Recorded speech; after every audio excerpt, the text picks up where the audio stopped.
That's what I think's terrible at them. And as you say, people turn to, and especially in Liverpool, people turn to drink and drugs like so much, and it just takes them on a downward spiral, and they think that they can get through it without the drink and drugs, and then when they're on the come down, it's like, oh my god, I can't do nothing with my life. And then like the amount of people I've seen lately who are killing themselves, and then they get described as the life and soul of the party. Like my mate Ricky, you know what I mean? He really was.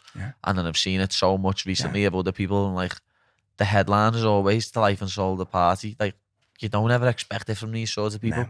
And then it's always them what actually do it. And I think when you are like, I've got a big personality and stuff, you can see how easily someone can go down that path. When you're not an open book yourself, or you haven't been an open book and you've been taught to be, this is what a man does, and this is, men don't cry, men don't scream, men don't share the feelings, which is an old classical way of raising a child. We become accustomed and conditioned to that. So I think a lot of it is society, our upbringing and all that, and also being prideful in yourself. You feel ashamed. Yeah, exactly. But there's no shame in showing emotion. There's a lot of strength and a lot of bravery in it. And I think a problem shared can be a problem solved for either yourself or someone else, because it'll let them men speak. Like I've been in the past. I've been in the past where like I didn't tell anyone because I thought, nah, it's embarrassing. I can't say this to someone because they'll laugh at me. Yeah. And then it was actually the opposite what happened when I did start speaking to people. They were like, lad, are you sure you're all right? Yeah. You know what I mean? Yeah.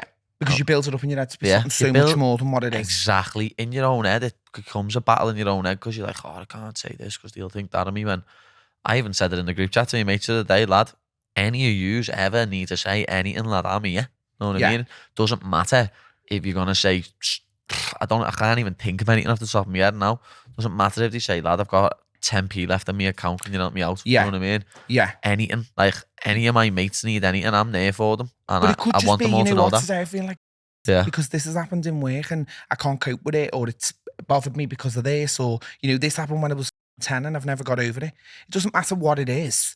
It just matters that when someone does come to you with that information, that you don't ridicule and mock them, because then you're sending them back into the box and they won't come back out. And as a human, it's your responsibility to receive people with commendation when they're open and they want to share with you and they feel safe enough to. It's not your job to ostracize them and make them feel like